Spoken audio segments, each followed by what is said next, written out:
When I realized that forgiveness is not this ticket into heaven, it's not this thing for other people. Forgiveness is self-liberation. Yeah. Forgiveness is self-love. Forgiveness is, learning to say that this thing happened to me, but it is not who I am.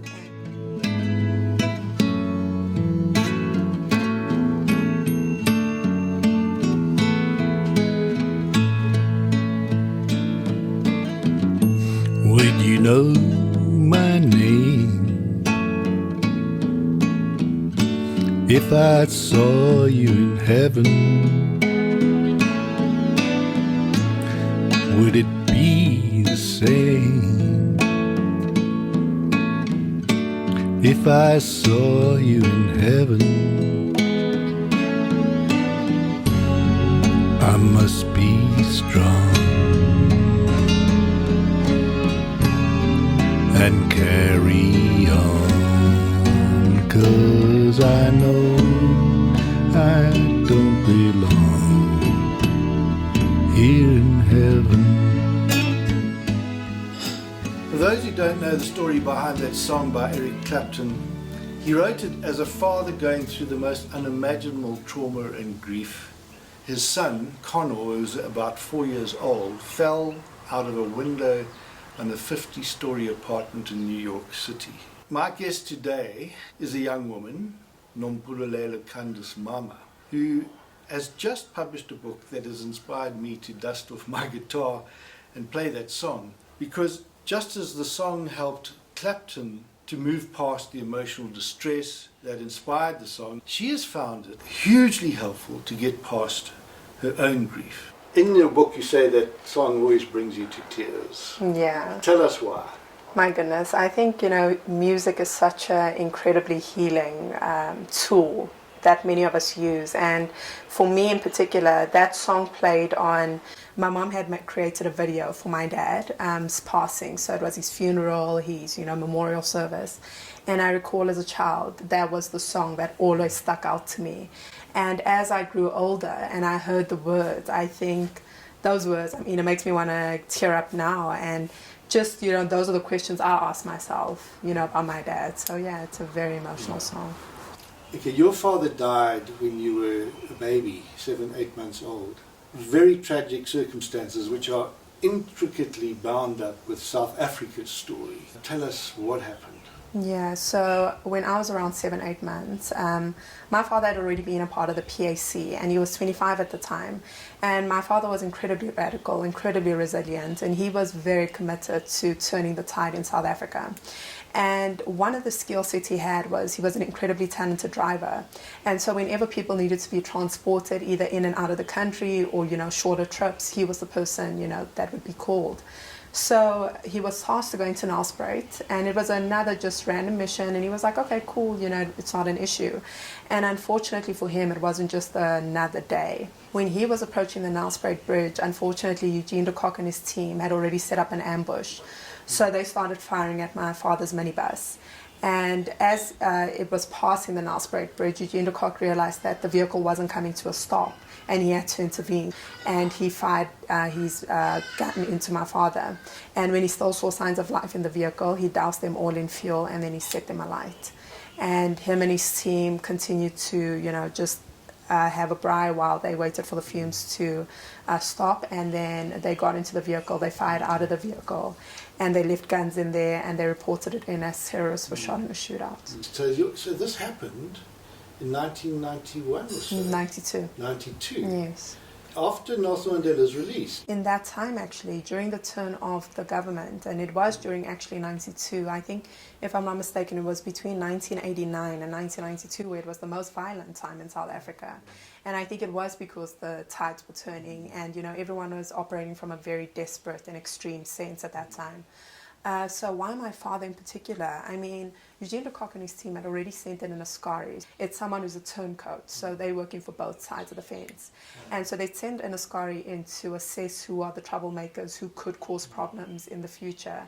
And, they reported back, and therefore the 4 gentlemen that were in the car, including my dad, were the ones that were targeted. If I read your book, apart from all the dramatic circumstances of Eugene de Kock and all the political dimension to it all. Just as a human narrative, it's quite an extraordinary story of your growth of consciousness. Tell us a bit about your early life and how things evolved to where you are today. Yeah, I mean, it's so interesting when you grow up. I had a different upbringing. I think as a child, the beauty about being a child is you don't know, right? You don't know that your existence isn't the same as everyone else's. I think as a child, that's the beauty of it, that you just assume that this is what everyone goes through, this is what everyone experiences. So at the age of 3, up until around 6, I was living in Mafikeng, which is a very rural village community. I mean, like proper sandy and, clay houses, so it was very rural. And I lived with my great-grandmother and cousins and relatives, and there was one particular aunt who I assumed was my mother because she was the mother of the other kids, so I just assumed I kind of fell into the flock. I could tell I was treated differently by her, but not enough to be conscious of it. And there would always be this woman who everyone would just be in awe of, and it would just create such an uproar when we found out she was coming, and people called her the white woman. The white woman is coming, and she wasn't white, but she was mixed race, what we refer to as colored. But she passed for white, right? And people would celebrate this, and I also kind of was fascinated by her because I'd be like, her hair blows in the wind, she's different looking. But there wasn't enough for me to actually form a connection with her at any point. And one day she came, and I was the lucky child who was chosen to come to the city. And so I thought, okay, I'm coming to the city and then I'm going back home. And needless to find that white woman was my mother. So I come to the city and I find out that this person's my mother. And so I'm speaking very deep rural Tswana, and she knew Tswana, but she didn't know the depths of the Tswana I knew. And so we struggled to communicate, and so I stayed with my grandmother. So it's like, climbing up the ranks here. So I stayed with my grandmother in Sophiatown, which was a colored community, and so we stayed in a back room with my older brother, who I also met. So you didn't know him, you didn't grow up with him, you just met him suddenly when this family started reconstructing. Exactly. So it was very interesting, but I don't remember having like a dissonance. I think it just kind of went into it, and I think that's the beauty of being a child as well. You kind of just adapt. You get. I want to interrupt you there because the last person I was sitting in this room interviewing was Fred Khumalo, and he writes historical fiction. And he situates his narratives in a historical context. The first book was about the sinking of the SS Mendi during the First World War. But in that story he weaves these interesting narratives about cross-racial relationships. And then his latest book is called The Longest March. Okay. Now I'm giving him a plug too. Because, and I know Fred's at least going to watch this video. Because it almost sounds like your story is straight out of the pages of his book. And that's supposed to be the fictional part. Yeah. So what you're telling me... Here I am. Sorry, I have to interrupt you with that and just say... and smile. I'll find my way through night and day, 'cause I know I just can't stay here in heaven. Even the transition of coming into the city was a strange one, from living with my grandmother to living with my mother. So it was just, just constant change. And I think for me, that was probably the biggest transition that I could consciously, really remember and really know that it affected me on a physical and an emotional level. Going to a predominantly black and colored and maybe a few white kids in my school, coming into the city, to now moving into my mom, into my mom's world, and all of a sudden being exposed to just white kids, and coming into contact with people who lived very differently to the way I had been exposed to living, and coming to the realization that, oh, is that what a family looks like? You're supposed to have that, and that, and that's how you're supposed to live. So that's when consciousness really kicked in. But now, your name, Nompumelelo. Yes, Nompumelelo, yes. Who gave you that name? So my actual first name is Candice. My second name is Nompumelelo, and then my surname is Mama. So my mom fought for Candice because she was a huge fan of Candice Bergen. I mean, I don't know if she knew she was having a black child, but here we are. And then my dad fought for Nompumelelo, so it was like, so she won by getting it first, and then my dad got Nompumelelo. The reason I'm asking is that my daughter's name is Nosito. and that when she was born, one of my black colleagues from when I was living in Cape Town gave her the name Nosipho. And there's always a sense in which I felt a special responsibility that this is a gift given to me to treasure and to make sure I do. It's not something I'd earned, something I have a privilege to do.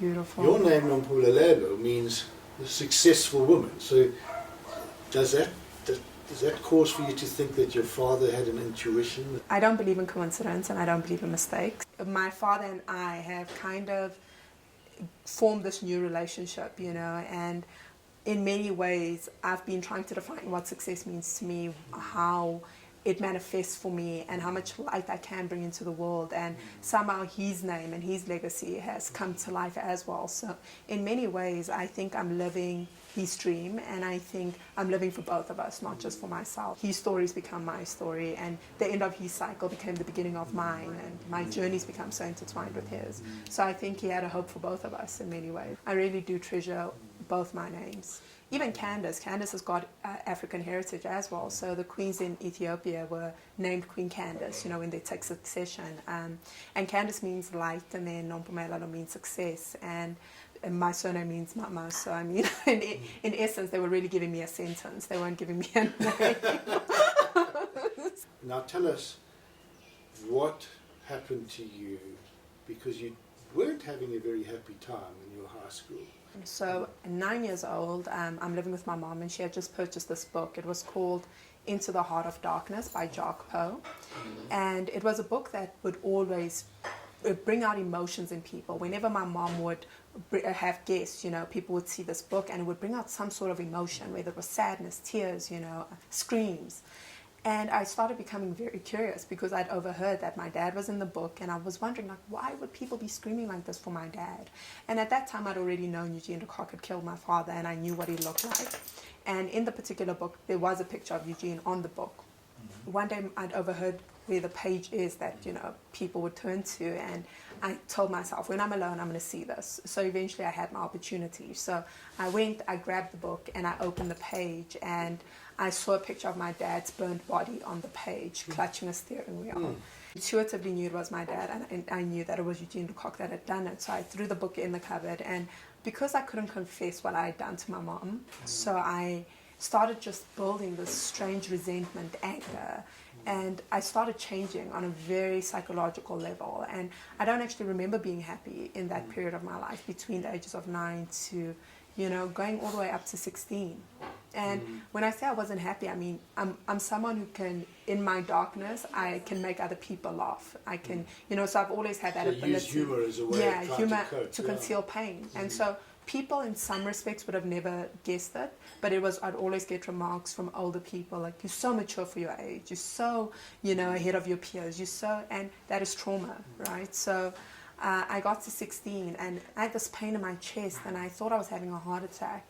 So I went to my mom, and so she rushed me to the hospital, and in the hospital, you know, I go under all these tests, and I think I ended up going under gastroscopy, and I just woke up and I knew that my body had a physical beating. And I sat with the doctor and my mom, and the doctor said, you know, this is the first time I've seen something like this. And he said, your body exhibits stress symptoms of someone triple your age. He's like, you've got ulcers, you're manifesting this and that. And he just pulled out this list of things. And he said, I don't know how to tell you this, but your body's killing you. And he's like, and it's the first time I've seen this in my practice. And he said, you know, you need to get onto depression tablets because this are signs of depression. And when I found out that my body was killing me, to be honest, I was pretty okay with it. I was ready to bow out for a very long time. And for me, I thought, you know what, if God's giving me a way out, then I might as well just ride this wave and see where it takes me. So that was pretty much my teen years and that defining moment. You feeling suicidal? Yeah. I mean, I'd been feeling suicidal for a very long time. I mean, suicide was a part of my everyday existence, you know. The thought of disappearing was heavenly to me. I think I'd always really had this relationship with death, and it was really about, when is it going to take me? Am I going to have to be the one who, you know, speeds up the process, or, you know, is this going to just happen to me? Of course, when I found out, and there had been times when I really wanted to carry it through, you know, and there was a particular time where just my younger brother really did save me. and the thought of him Because having to find me. physically, or also just because you didn't want to leave your brothers, right? Yeah. Because that's often when people are feeling suicidal, what keeps them going is they don't want to cause loss and suffering for the people that remain behind, because they think it's selfish. Absolutely. And yet they're living this intolerable, unbearable life. For me, it was really because I had become my younger brother's, protector. And I thought, if I leave him in this condition, if I leave him in this mess, then who's going to protect him? And I also didn't want him to find me. I was afraid that he would be the one that found me if I did kill myself. So, yeah, those were the only deterrents from me actually taking my own life. You'll pardon me being a little bit social No, workerish. please go on. Yeah. It sounds to me very much like, if I can put a framework around it just so that other people can relate to it. I always find it helpful when I'm counselling a person is to help them to realise that there are 3 stages in life which they go through. And we move from a stage of order, the familiar place. It's okay, you're comfortable, you're happy, you were loved. And then you go through a period we call disorder. People will know the story of the hero's journey at Joseph Campbell, where you cross a threshold and you have to into this dark place and you need to find mentors. And then you have this experience of having your dark cave experience. And as a social worker, it's always hard when I'm helping and counselling people because I can only take them to the entrance of that cave. I can't go in with them. And you want to, because you see the trauma they're going through. You say, sorry, it's your journey, it's not mine. All I can do is lead you to it. And you go into that dark cave and then out you come again. It sounds to me like you came out of that cave. Yeah. What happened? What was the experience that you had in that? I mean, I came out that cave clawing my way out. And it was really out of curiosity, to be honest. It was curiosity that saved me. Because I think I started asking myself questions, I've never experienced love, I've never experienced joy, I've never experienced these things. And of course, coupled with everything I was going through, I was also going through puberty, so I didn't skip the teen years. I was just, it was compounded. Anyway, exactly, so I was still very curious. Unstoppable force of nature. Absolutely, so I'm still very curious. And I just thought to myself, I just want to see what it's like to experience joy. I just want to see what it would be like to do this. And so it was just these small moments of wanting to see. And beyond the dark, there's peace, I'm sure, and I know there'll be no more tears in heaven.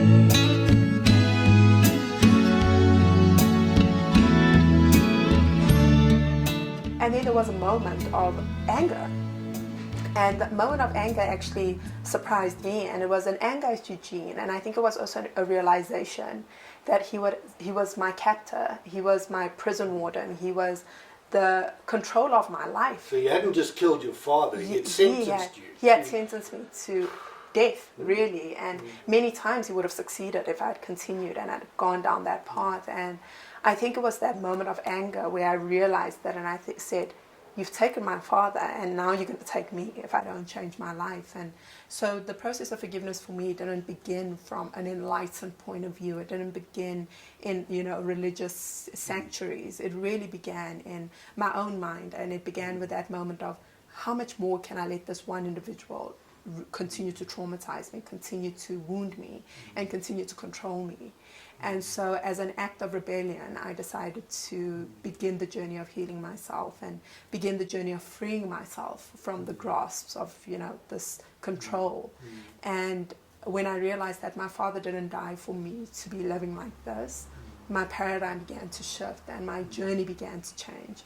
And that's when I began the process of getting into the light and doing forgiveness, because I think forgiveness is a doing practice. It's not something you just decide and let go. It means going into relationships which are deeply painful. So, and that was at age 16, and then you went into a deep dive of the Truth and Reconciliation Commission stuff, and I'm saying that because I interviewed Wilhelm Verwoerd recently as well. And Wilhelm, he's got his own life story to tell, which has got very similar contours to yours. But in his case, feeling a sense of utter shame about the fact of his grandfather, H.F. Verwoerd, and the whole apartheid setup, and feeling that he had to do something and broke with his family became part of the whole Reconstruction and Development Program where I met him, and then the Truth and Reconciliation Commission. So he worked as a researcher and has spent his whole life working in reconciliation and healing. Oh. So I wanted to just honour him because I know, Wilhelm, you often don't see the results, but you found such value in the TRC papers. Eh? Yeah, and I think for me it was really about educating myself, you know. So the healing I really found was, I think, you know, and this is something that people may deem to be controversial, but I think South Africa does a disservice in not teaching South African youth the history of the country. And I know for me, I had a very outlined, I had a very mediocre teaching of what the country's history was, and it began with me having to do my own research, doing my own deep dive, having to do my own inquiry really into what is South Africa, what is our past. And it was only with the context and understanding that I think it really did facilitate my own healing. It facilitated the process of knowing what had happened. At the beginning of my book, I have a quote from Ben Ockery, which was hugely inspiring for me. Now, I want to read it to you, Candice, and just tell me whether this resonates at all with you, because what I always look for in hearing these wonderful stories is how your particular resonates with the universal story of human beings in their own journey of consciousness. Ben Ockery, by the way, is a Nigerian-born poet and storyteller, and he says this: "Stories are the secret reservoir of values. Change the stories individuals and nations live by and tell themselves, and you change the individuals and nations." And here's a kicker: if they tell themselves stories that are lies, they will suffer the future consequences of these lies. However, if they tell themselves stories that face their own truth, they will free their history for future flowerings. That absolutely captures exactly what I just said, yeah. And I've seen the flowering of your life as a consequence of that. The interesting thing when I tell people in counselling, I said, you know, the idea of future flowerings, you've got to go out on a limb because that's where the blossoms grow. So you've got to go out of your normal comfort zones and your familiar place. You've got to cross that threshold into this disorder if you're going to find your way back to reorder. There's no one-stop flight from order to reorder. So tell us how things started to flower for you then. So, I mean, for me, firstly, I think that quote is brilliant because I think that story is so crucial. And I think personal story is also very important, right? What story are you telling yourself? What is your narrative? So just to put that out there. But I think for me, you know, once I really stepped out and I looked at life differently, it was kind of like, I mean, I'm someone who wears glasses while I'm wearing contacts right now. And when you don't know how bad your eyes are, you think, this is what life looks like, right? That's kind of like when you're holding anger and resentment, you're like, this is what life looks like. And then you get the real prescription that you're supposed to see with, and you say, oh, what? Is this what life really looks like, you know? It's so bright, and and you think to yourself, is this what everyone else has been seeing? And I think that's the reality I stepped into. I went from seeing life in this granulated form to seeing the real beauty and what life really had to offer. And that was, you know, revealing, and it was taking away that layer of resentment, anger, and pain. It changed my life drastically. But I went into other things in my life, you know. I went after things that made me happy, things that gave me joy, and I always knew people were my passion. And all of a sudden, disrupting my perfect life was this call that my mum receives. And she gets a call from the National Prosecuting Authorities, and they ask us if we would like to meet Eugene de Kock. You emerged from that dark cave. Now you had to go and cross another threshold, and this was to actually go into a prison and meet and face to face the man that brutally murdered your father and pumped a whole magazine into his body to make sure he was dead. In your book you describe how there was some debate in your family as who would go and why you would go and what the purpose was for it. Tell us what happened. So we were all welcome to come or to go and visit Eugene. I think it was more an internal battle that each of us was facing, because although we had gone through this journey individually in our own lives, you know, to release the anger and burden of resentment, I don't think any one of us actually ever contemplated the idea that we'd be sitting face to face with this person. I mean, Eugene was sentenced to 212 years in prison, and I think more were added, I'm not 100% sure. And so when the reality presented itself, it did not come easily. And I think for me, I said yes. And I have no conscious idea why I agreed so quickly. But I think in hindsight, for me, the reason I had to say yes was for my own sanity, to know moving forward that did I really forgive this person, or was it just in my mind? But you were able to face it. And the story you tell there had me absolute tears. Yeah.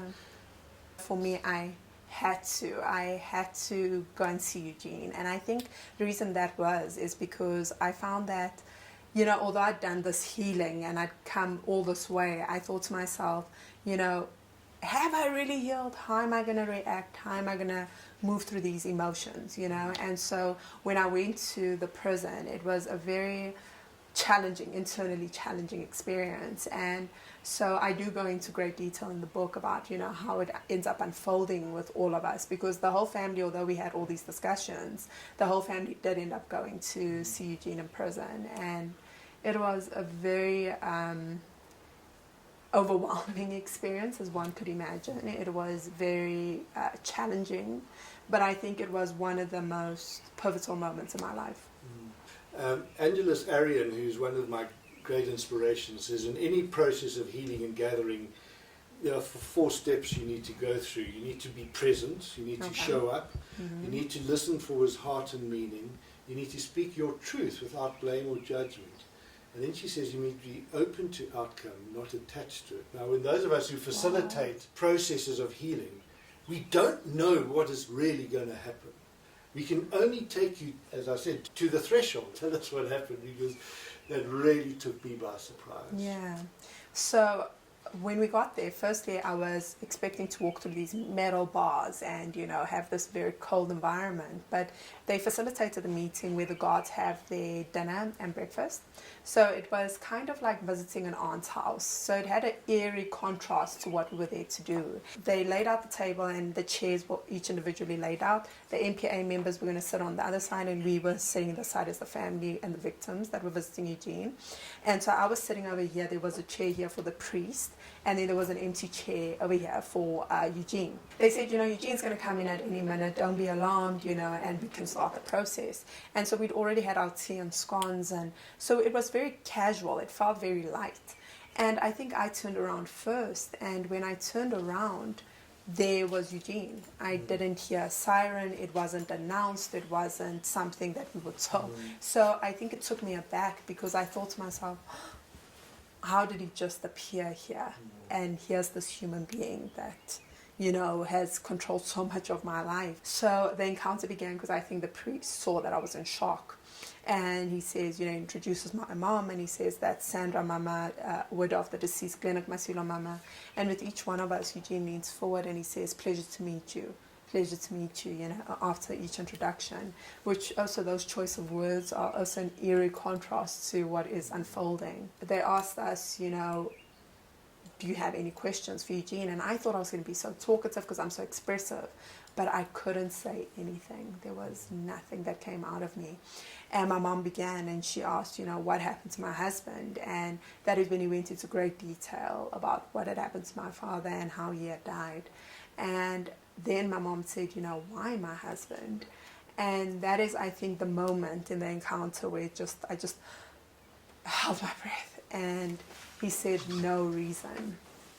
And I held my breath because I just thought about everything in my life that could have been so different had, you know, my father been around, and he died for absolutely no reason.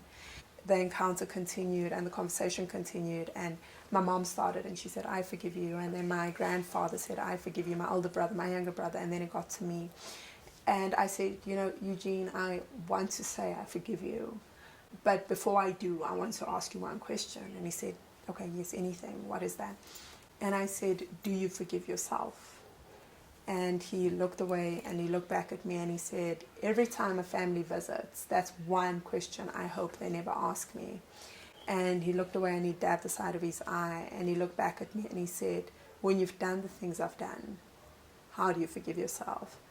And I just broke down in that moment. I just started sobbing and crying. It was the first time during that whole encounter I saw a human being sitting in front of me, someone who felt pain like I felt pain, who experienced joy like I experienced joy. And we were both victims, even though I was the victim of the crime he had perpetrated.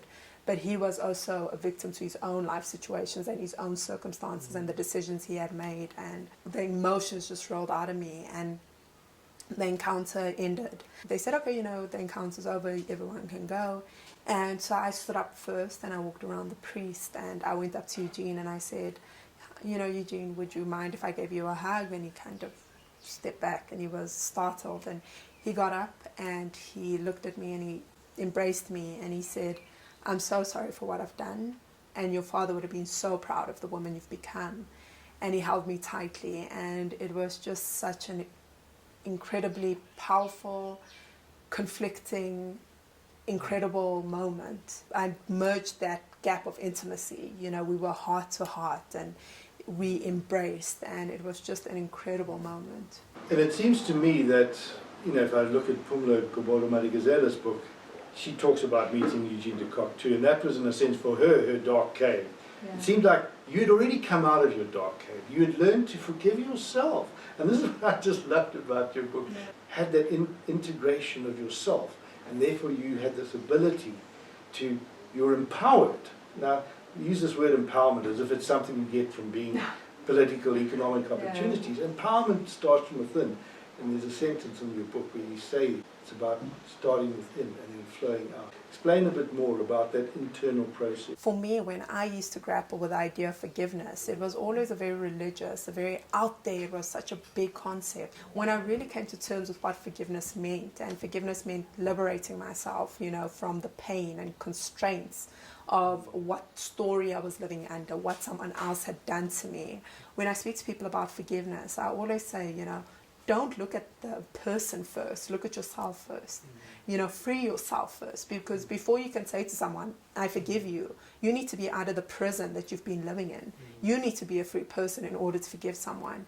And so I always say forgiveness has two steps. It's got the step where you heal yourself, and then it's got the step that you can choose to take or you can choose not to take, and that is to go up to the person and say, I extend this branch of forgiveness towards you. It's about loving yourself, it's about accepting yourself, and it's about changing your story and your narrative. So what narrative are you living under? Is it, I'm a victim of this thing, and it is me, and it defines me for the rest of my life? Or is your narrative, I am an overcomer of this thing, and if I can overcome this, I can overcome anything. And if I can, live through something that was built to destroy me, then I'm more powerful than even I know. So it's about changing your story. But, what I've counsel people when they're in situations of anger, resentment. Change starts from within and then ripples out. It doesn't come from the outside in. And that sounds to me like that's what was the key to your being able to do a remarkable thing and become Eugene de Kock's, almost like his therapist or part of his healing process. Say a bit more about that, because I think some people are going to say, oh, that's just Candice, she's some special gift from above. But that's the human experience, all of it. I think it is very easy to dissociate, because I think I used to dissociate myself and forgiveness. And forgiveness, I was doing a talk the other day, and one of the panelists actually made a very relevant point. They said, when we think of forgiveness, we're not picturing you, like we're picturing Desmond Tutu, Mother Teresa, Nelson Mandela. Exactly. And I'm like, Candice Mama, no. And because I also used to look at forgiveness as it's for the people that have been kissed by an angel, and it is for the people that came here with this extraordinary, ability and radiance and understanding of the great unknown that I don't have. And when I realized that forgiveness is not this ticket into heaven, it's not this thing for other people. Forgiveness is self-liberation. Yeah. Forgiveness is self-love. Forgiveness is, learning to say that this thing happened to me, but it is not who I am. And I refuse to be, a victim to this consistently, because what happens with trauma or living in resentment is we believe, or at least I believed, If I stay angry, I continue to punish that person. But the truth is the other person's life continues. The perpetrator of your pain's life continues. What happens is every time you think of them, every time, you think of your trauma or the pain they put you through, you re-traumatize yourself. So they didn't do the incident once. They didn't do that thing to you once. They did it again and again and again until you choose to say, I am no longer living like this, and I'm freeing myself from this person's control and this person's clutches over my mind. And that is an act of self-love. That is an act of self-liberation. And so forgiveness has two parts for me. It's first, let me get out of this prison that I've been put in, unfairly so, but that I've been in, and understand that my story is not that of a victim. My story is that of a victor.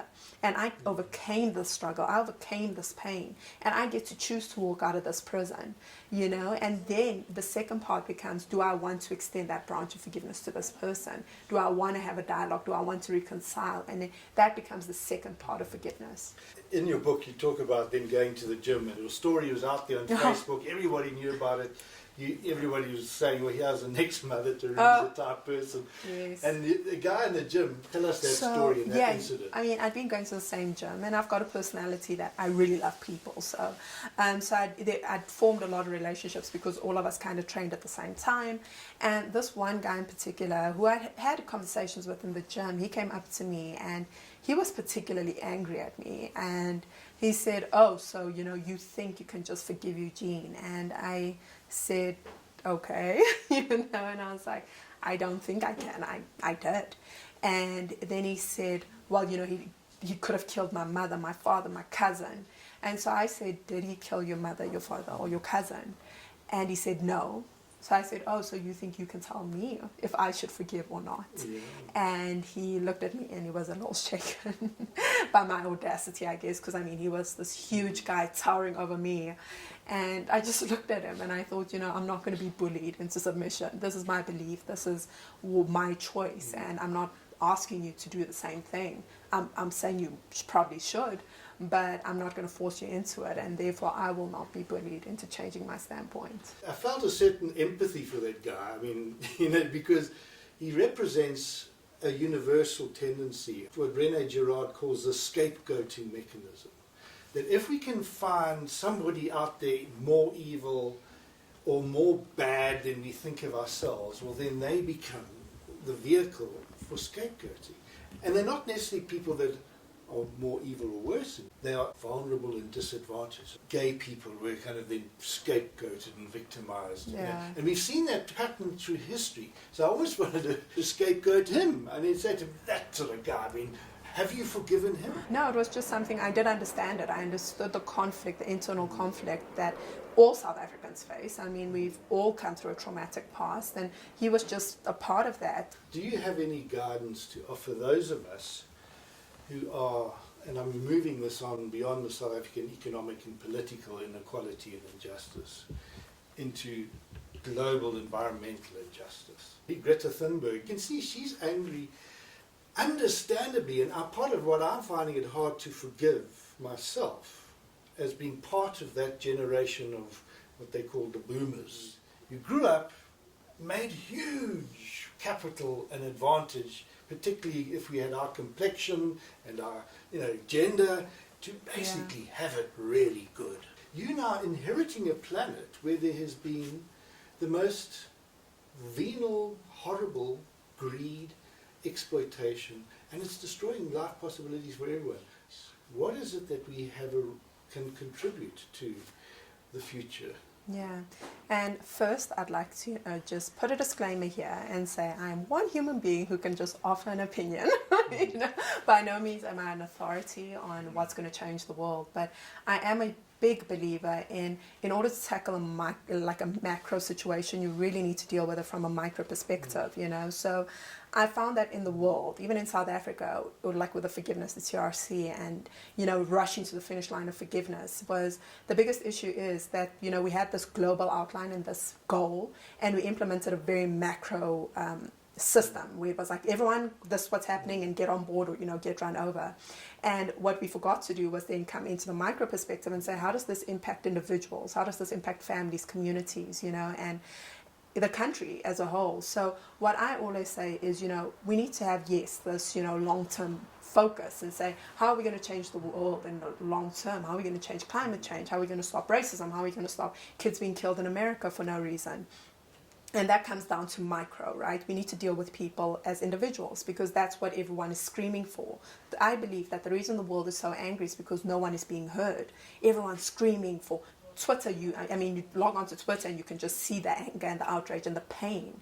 And therefore, for me, it's like, how do we deal with communities, right? So instead of looking at the whole world, yes, we need to do all this, but we need to focus on how do we individually change ourselves, how do we individually then change our families, and then how do our families start changing our communities? Because when we each take accountability and say, I need to change me, and there's a beautiful quote, this is in my philosophy of, in order to change the world, you need to change yourself. And I am a huge believer in that. And I think if more people were in alignment with themselves, and I'm not saying every person's going to be good and everyone's going to be, peaceful, but whatever alignment with self is for you, I think we would make less harsh decisions and we would have less scapegoating, because I believe that's what racism, sexism is. It's scapegoating. It's, you are my problem, and if you can disappear or if you can be this, then I don't have problems. But the truth is, if I deal with me and my issues, and why do I have an issue with women? Why do I have an issue with black people? Why do I have an issue with gays? When I can address that with myself, I become less hateful. Therefore, I'm more willing to, make sure my family is less hateful. My family impacts my community. And guess what? Although people don't like that approach, that is how you change the world. By all of us changing ourselves and respectively relating to each other differently. And when we relate to each other differently, it changes the dynamics of the conversation we're having. Because right now it's Generation X is blaming the boomers, and these ones are because now everyone's just like, you the problem, you the problem, you the problem.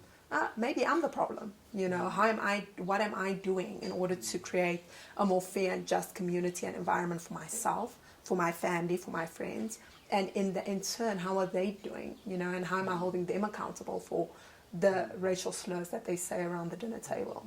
So it's always about the small micro things that we have to manage within our own homes. And then that spills out into, the greater narrative and the greater, global consciousness. So I think the world is in a place of transition. I think it is in a place of change. And I think, to look at it from a standpoint of everything is going to burn is not how we're going to fix it. I think how we're going to fix it is by saying we are going to make it out of this. It is the how we're going to make it out, and how don't we repeat the mistakes of the past that got us here in the first place. And I think it does come to that. What kind of dialogues are we having? What kind of conversations are we having? And how are we relating to each other? And how are we policing one another's actions and saying, actually, what you are saying, I'm not going to get behind because it's not correct. It's not factually correct. It's not, correct to hate someone for no reason. So I think it is really about each one of us taking it upon ourselves to say, how do I change my world? How do I change my environment? And I really do believe that will make a great change. To wrap up, if you just look at that symbol, Yes. It's got the quote of Ben Okri around it, but it's actually an inscription from an ancient Viking runestone, which is found in the University of Park in Uppsala. And my mentor, Manfred Max Neef, saw it as a perfect representation of nature, humanity, and technology.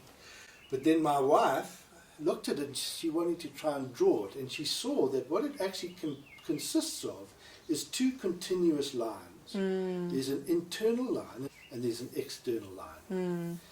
Now, it's a symbolic way of getting across something that is not just about a binary, it's a Trinitarian truth. You need to include before you can transcend. It needs to go in and then it comes out. And so that sort of captures it symbolically in a way that's much more, it's not just words. And I find this something I meditate on. And does it work for you? Do you see that logic? And when we love ourselves, when we're kinder to ourselves and we're more compassionate to ourselves, we become more compassionate, kinder and loving to other people. And that spills over into our social media presence, The reason people are bullying you online is not because of you, it's because, they don't like themselves and you're a representation of maybe, what they wish they were, or, because usually trolls aren't sitting there very happy, I'm going to go change the world, but I hate you. No one's doing that. So you just shrug that off. And what I always enjoy is moving from the Facebook experience in the virtual reality space into the face-to-face. What's your last words of encouragement to us Facebook friends to take away from them, to kind of put it in a nutshell? Firstly, I want to say thank you. This has been a wonderful discussion and conversation.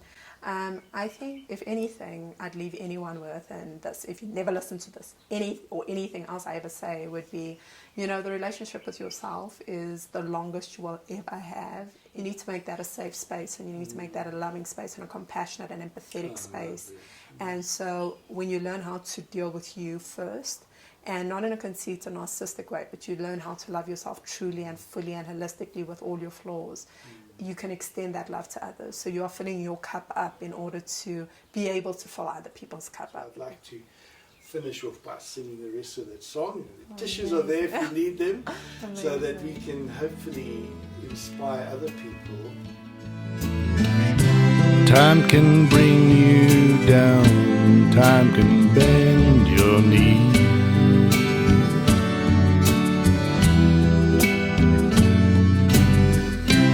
Time can break your heart, have you begging please, begging please.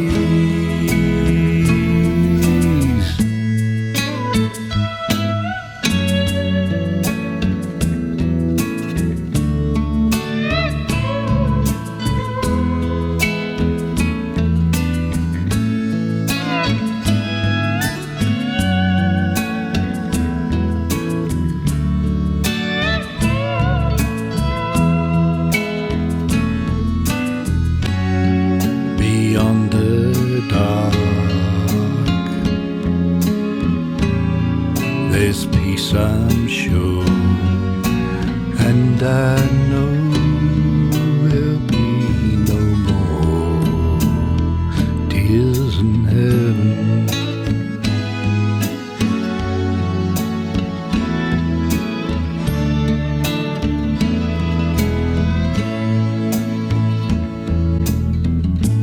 Would you know my name if I saw you in heaven? Would it be the same if I saw you in heaven? I must be strong and carry on, 'cause I know I don't belong here in heaven.